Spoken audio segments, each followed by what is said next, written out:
మేనిఫెస్టోను మొన్న రిలీజ్ చేశారు. ఇందులో ఎక్కడ ఉన్న ఆర్థిక పరిస్థితిని మొత్తం బేరీజ్ వేసుకొని చేయగలిగిన దాంట్లో బెస్ట్ పాజిబుల్ ఏమేమి ఉన్నాయో అవన్నీ పెట్టాం. వాటిని అమలు చేయడం అనేది ఒక గ్యారంటీ కూడా అసలు అవసరం లేదు. ఆయన గ్యారంటీ అనేది అది చెప్పనవసరం లేకుండానే అమలు చేయగలిగినవి చెప్పడంలోనే, ఎందుకంటే అప్పటికే తెలుగుదేశం పార్టీ వాళ్ళ మినీ మహానాడు అంటే ఒక 6 నెలల క్రితమో 7 నెలల క్రితమో మొదలు పెట్టింది. ఒక 6 పాయింట్స్ కింద పెట్టేసి, ప్యాకేజ్ 6 కిందనో ఏదో పెట్టేసి సూపర్ 6 అనే పేరుతో అనౌన్స్ చేసేసింది. సహజంగానే అబద్ధం ఎప్పుడూ అందంగా ఉంటుంది.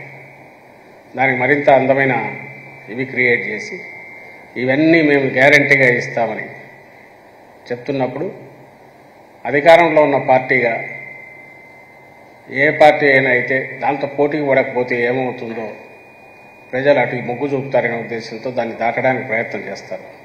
కానీ జగన్మోహన్ రెడ్డి గారు ఆ పని చేయలే. ఎందుకంటే తెలుసు, ఉన్న పరిస్థితి తెలుసు. ఆర్థిక సంక్షోభం కోవిడ్ తర్వాత ప్రపంచం మొత్తం కూడా కోలుకుంటోంది. మన రాష్ట్రం మినహాయింపు కాదు.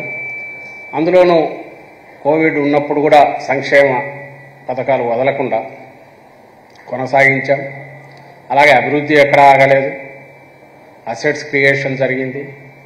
మొత్తం రాష్ట్రంలో అన్ని పరిపాలనా సంస్కరణల దగ్గర నుంచి, అభివృద్ధి పథకాల దగ్గర నుంచి, ప్రాజెక్టుల దగ్గర నుంచి, కొత్త ప్రాజెక్టుల వరకు అన్నీ కూడా ఏది ఆగకుండా శరవేగంగా కొన్ని ముగిసే దశలో అవి ఫైనల్ స్టేజ్లోకి వచ్చాయి. అది కంటిన్యూ చేస్తూనే వస్తున్నాం. బహుశా ఇలాంటి అరుదైన దృశ్యం ఇక్కడ ఆంధ్రప్రదేశ్లో మాత్రమే కనిపిస్తుంది. ఇంకా చంద్రబాబుకు సంబంధించి ఆయన అబద్ధాలు కానీ, ఆయన తప్పుడు భాష్యాలు కానీ చెప్పుకుంటూ పోతే చాలా ఉంటాయి. జగన్మోహన్ రెడ్డి గారు అమలు చేస్తున్న దాన్ని చూసే ఇట్లయితే ఈ రాష్ట్రం, ఆయన కానీ ఆయన్ని సపోర్ట్ చేస్తున్న ఆ ఎల్లో మీడియా కానీ రాష్ట్రం శ్రీలంక అయిపోయిందని గగ్గోలు పెట్టిన వాళ్ళు ఈరోజు దానికి రెండింతలు, ఇంకా దానికి మించి కూడా మీరు జగన్మోహన్ రెడ్డి గారు మొన్న ఎక్స్ప్లెయిన్ చేశారు. తర్వాత కూడా చెప్తున్నాం, మేము చేస్తున్న ప్రధానమైన అభివృద్ధి పథకాలు, సంక్షేమ పథకాలన్నీ కలిపితే 70,000 కోట్లు అయితే దానికి ఇంకొక 80,000 కోట్లు అప్పటికే చంద్రబాబు నాయుడు గారు అనౌన్స్ చేసిన వాటిని అమలు చేస్తే స్పెండ్ చేయాల్సి వస్తుంది. దాని మీద ఇప్పుడు మేనిఫెస్టోలో పెంచినట్టున్నారు. ఇంకా కొన్ని ఎడాపెడా ఎలాగో ఇవ్వనివి కదా, ఏమున్నాయి అమలు చేయం కదా అనే ఉద్దేశంతో చంద్రబాబు నాయుడు పెంచుతూ పోయినట్టుంది. అవి కలిపితే ఇంకో 20,000 కోట్లు పెరగొచ్చాము. అంటే 80,000 కోట్లు కాస్త అది 1,00,000 కోట్లు కావచ్చాము. సో ఆ లెక్కన ఆ రోజు మేము అనుకున్న 1,50,000 కోట్లు లేదా ఒక 20,000 కలిపితే 1,70,000 కోట్లు ఎక్కడి నుంచి తెస్తాడు? నీ బడ్జెటే లేనప్పుడు నువ్వు ఎక్కడి నుంచి తెస్తావు అని అంటే దానికి ఆదాయం లేదు. ఇంకొక క్వశ్చన్ కూడా వచ్చింది. 14 లక్షల కోట్లు అప్పు చేశారు జగన్మోహన్ రెడ్డి గారని రోజు ఊదరగొడుతున్నారు. నిజంగా 14 లక్షల కోట్ల అప్పు వేయింటే అది కరెక్ట్ కాదని ఆయనకు తెలుసు. కాదని మేము చెప్తూనే ఉన్నాం. మరి ఇంత అప్పులో ఉన్నది నువ్వు ఇవన్నీ ఎట్లా అమలు చేస్తావు? దానికి ఆన్సర్ లేదు.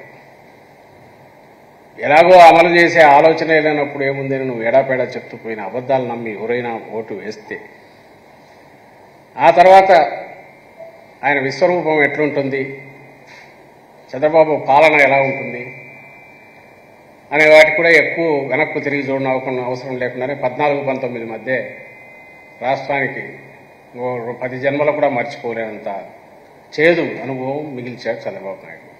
14-19 మధ్య చూస్తే అది ఇంకా ఎవరు మర్చిపోలే. అయినా సరే ఆయన ఆ రోజు ఏమి చెప్పినా ఏమి అమలు చేయలేదనే విషయం అందరికీ తెలుసు. ఉదాహరణకు రైతు రుణమాఫీ 87,000 కోట్ల పైన అయ్యేది. 5 ఏళ్లు ముగిసే టైంకు 13,000 కోట్ల నుంచి 15,000 కోట్లు ఎంతో అంతవరకే అంచెలంచెలుగా. ఈలోగా దానికి మించిన వడ్డీల రూపంలో రైతులు మునిగినారు. ఈయన మాట నమ్మి రుణమాఫీ అంటే అది రుణం తిరిగి చెల్లించదు, మీరెవ్వరూ కట్టొద్దు నేనున్నానని చెప్పినందువల్ల, కట్టనందువల్ల పీనల్ ఇంట్రెస్ట్ పడి అది కొన్ని వేల కోట్లు, దాదాపు ఇంత అయి ఉంటుందేమో తెలిసి, సున్నా వడ్డీ అప్లై కాలేదు.